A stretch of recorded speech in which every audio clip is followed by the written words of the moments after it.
PM Modi ने Sweden के प्रधानमंत्री क्रिस्टर्सन से द्विपक्षीय वार्ता की है। दोनों देशों के बीच अहम समझौते भी हुए हैं।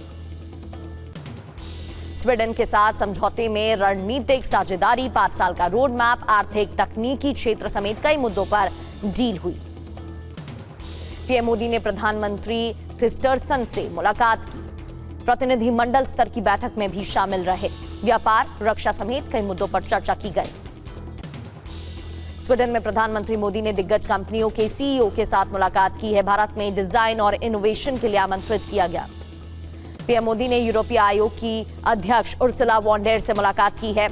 भारत यूरोप सहयोग को और गहरा करने पर फोकस। पीएम मोदी को स्वीडन का सर्वोच्च सम्मान royal order of polar star सम्मान पाने वाले पहले एशियाई नेता बने पीएम मोदी। पीएम मोदी ने स्वागत के लिए स्वीडन के प्रधानमंत्री का आभार जताया। कहा, 140 करोड़ भारतीयों का सम्मान। भारत स्वीडन संबंध लोकतांत्रिक मूल्यों पर आधारित है। स्वीडन में बोले पीएम मोदी, भारत स्वीडन के बीच रणनीतिक साझेदारी, आतंकवाद मानवता के लिए गंभीर चुनौती, आतंकवाद के खिलाफ हमारी लड़ाई जारी रहेगी। पीएम मोदी बोले, एआई के क्षेत्र में हम आगे बढ़ेंगे। क्लीन एनर्जी और इनोवेशन पर मिलकर करेंगे काम। रक्षा क्षेत्र में लगातार सहयोग बढ़ रहा है। स्वीडिश प्रधानमंत्री और पीएम मोदी का साझा बयान सामने आया। कहा, दोनों देशों ने मजबूत किया अपने संबंध, दोनों के बीच मजबूत रणनीतिक साझेदारी। स्वीडन में देखिए बंगाली संस्कृति की गौरवशाली झलक। पीएम मोदी की बंगाली समुदाय ने आरती की है। पीएम ने हाथ जोड़कर किया अभिवादन। स्वीडन में पीएम मोदी का air welcome. Swedish fighter jets ने पीएम मोदी के विमान को एस्कॉर्ट किया। स्वीडन के बाद नॉर्वे के ऑस्लो जाएंगे पीएम मोदी। तीसरे भारत नॉर्डिक शिखर सम्मेलन में होंगे शामिल। प्रधानमंत्री जोनास गहर स्टोरी के साथ द्विपक्षीय वार्ता करेंगे। लखनऊ में आज सुबह 9:45 बजे योगी कैबिनेट की बैठक।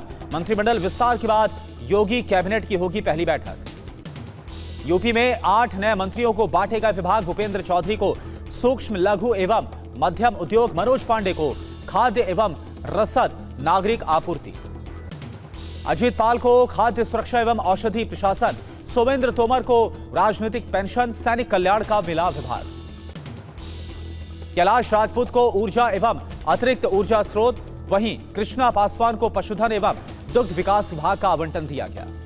सुरेंद्र दिलेर को राजस्व विभाग की जिम्मेदारी, हंसराज विश्वकर्मा को सूक्ष्म लघु एवं मध्यम उद्यम की जिम्मेदारी दी गई। यूपी में मंत्रियों को विभाग बांटे जाने पर अखिलेश यादव का तंज। लिखा, अपने लोग फिक्स ऑन गांव का सिद्ध। केरला में आज नई सरकार का शपथ ग्रहण। वीडी सतीशन लेंगे सीएम पद की शपथ। रविवार को राज्यपाल से मिलकर सौंपी मंत्रियों की लिस्ट। वीडी सतीशन ने मंत्रिमंडल में शामिल होने वाले सदस्यों के नामों का ऐलान किया। कहा, रमेश चन्नीथला, के मुरलीधरन और सनी जोसेफ को मंत्रिमंडल में किया जाएगा शामिल। 3 दिन के दौरे पर रायपुर पहुंचा अमित शाह। सीएम विष्णुदेव साय ने एयरपोर्ट पर स्वागत किया। बस्तर में सुरक्षा व्यवस्था की समीक्षा करेंगे अमित शाह।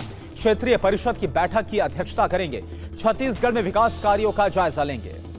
नक्सल मुक्त भारत के बाद अमित शाह का पहला छत्तीसगढ़ का दौरा। बस्तर में 2.0 विजन के तहत कई परियोजनाओं की शुरुआत करेंगे अमित शाह। 25 मई को पद्म पुरस्कार वितरण करेंगी राष्ट्रपति मुर्मू। 131 लोगों को सम्मानित करेंगे। गौशाला पर हाईकोर्ट के फैसले पर दिग्विजय सिंह का बयान। कहा, एसआई पर संरक्षित स्मारक पूजा अर्चना का स्थान नहीं है। हाईकोर्ट का आदेश बहुत अस्पष्ट है। सांसद मलविंदर सिंह कंग ने एसआईआर को लेकर मुख्य चुनाव आयुक्त को लिखा पत्र। कहा, एनआरआई वोटरों के लिए एसआईआर प्रक्रिया में विशेष प्रावधान किया जाए।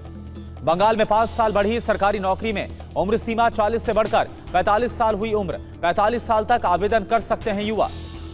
दिल्ली पुलिस कमिश्नर ने फ्यूल बचाने के लिए जारी किया मेमोरेंडम। अनावश्यक आवाजाही को कम करने का निर्देश दिया गया। नीट पेपर लीक मामले में सामने आ रहा लातूर का कनेक्शन। कई नामचीन डॉक्टर सीबीआई के रेडार पर। डॉक्टर से पूछताछ कर रही है सीबीआई। सीबीआई ने लातूर में चलाया तलाशी अभियान। एक कोचिंग संस्थान में ऑफिस में भी red. Chennai Egmore railway station पर यूथ कांग्रेस का प्रदर्शन। नीट यूजी 2026 परीक्षा रद्द किए जाने के विरोध में कार्यकर्ताओं ने विरोध जताया। प्रयागराज में दिन दहाड़े प्रॉपर्टी डीलर की हत्या से सनसनी। ऑफिस में घुसकर बदमाशों ने गोली मारी। लखनऊ में ट्रेन में दिल दहलाने वाली वारदात। बॉक्स और बैग में मिला महिला का कटा शव। देहरादून के जूता शोरूम में बजरंग दल का हंगामा। बजरंग दल के मैनेजर के नेम टैग पर जिहादी लिखा। शोरूम में हिंदू कर्मचारियों को परेशान करने का आरोप। जम्मू कश्मीर के राजौरी में मोर्टार शेल मिला है। सेना के जवानों ने सुरक्षित स्थान पर ले जाकर मोर्टार शेल को निष्क्रिय किया। मुंबई के कल्याण में रेलवे स्टेशन के यार्ड में नाबालिग से दुष्कर्म, हिरासत में अभियुक्त, जांच में जुटी पुलिस। बिहार के कटिहार में कोर्ट के आदेश पर बुलडोजर एक्शन कार्रवाई के विरोध में लोगों का हंगामा। तनाव के चलते इलाके में फोर्स की तैनाती। जम्मू कश्मीर के सांबा में नशा तस्कर पर प्रशासन की कार्रवाई। तस्करों पर की जा रही है कार्रवाई। 33 अवैध निर्माण पर बुलडोजर एक्शन। 60 करोड़ की जमीन कब्जा मुक्त कराई गई। दिल्ली में स्विमिंग पूल में डूबने से 10 साल के बच्चे की मौत। वजीराबाद के प्राइवेट स्विमिंग पूल में बच्चा डूब गया। परिजनों ने लापरवाही का आरोप लगाया। अमरनाथ यात्रा से पहले सेना ने ग्राम रक्षा समूहों को ट्रेनिंग दी। रामबन में भारतीय सेना ने प्रशिक्षण सत्र का आयोजन किया। मुंबई के पास नायगांव में हादसा। गिरिनार होटल के सामने अतिक्रमण हटाने के दौरान एक शख्स की मौत। बैनर हटाते समय हाई टेंशन तार की चपेट में आ गया था शख्स। इंदौर के इंजीनियरिंग कॉलेज के फेयरवेल पार्टी के बाद छात्रों का हंगामा। हॉस्टल में छात्रों ने जमकर तोड़फोड़ की। यूपी के फतेहपुर में नदी में नहाते वक्त हादसा हो गया। रिंद नदी में डूबने से 4 युवकों की मौत, 2 को बचा लिया गया। राजस्थान के बाड़मेर में एक्सप्रेसवे पर तेज रफ्तार कार पलट गई। हादसे में 3 लोगों की मौत, 3 की हालत गंभीर। अस्पताल में कराया गया भर्ती। राजस्थान के कोटा मेडिकल कॉलेज के नए अस्पताल में एक और महिला की मौत से हड़कंप। डिलीवरी के बाद किडनी फेल होने से महिला की मौत। परिजनों ने अस्पताल पर लगाया लापरवाही का आरोप। हरियाणा के करनाल में पुलिस और बदमाशों के बीच मुठभेड़ हो गई। पैर में गोली लगने से अभियुक्त घायल हो गया। अभियुक्त को गिरफ्तार किया गया। बिहार के बहरमा में जमीन विवाद में 2 पक्षों में मारपीट हो गई। दोनों पक्षों के बीच जमकर गोलियां चली, एक घायल। बिहार के सासाराम में पैसेंजर ट्रेन में आग से अफरा तफरी। आग लगने के बाद अलग किया गया ट्रेन का डिब्बा। मुंबई में धारावी इलाके के एक मिल के परिसर में आग लग गई। आग में लाखों का सामान जलकर खाक। दिल्ली मेट्रो में आज से फेरों की संख्या बढ़ गई है। हर सोमवार 6 अतिरिक्त मेट्रो का संचालन होगा। अतिरिक्त टिकट काउंटर, बैगेज स्कैनर और सुरक्षाकर्मी तैनात। दिल्ली में भीषण गर्मी से हाल बेहाल है। रविवार को 43 डिग्री सेल्सियस पारा पहुंचा। लू की चपेट में दिल्ली वाले। यूपी में आईएमडी ने जारी किया लू का अलर्ट। लोगों को हीट वेव से बचने के लिए सावधानी बरतने की सलाह। कई इलाकों में पारा 42 डिग्री पार। रोमांचक मुकाबले में दिल्ली ने राजस्थान को 5 विकेट से हराया। दिल्ली के लिए प्लेऑफ की उम्मीदें अभी भी बरकरार है। आईपीएल में आज चेन्नई और हैदराबाद के बीच होना है मुकाबला। चिन्नास्वामी स्टेडियम में 7:30 बजे होगा मैच।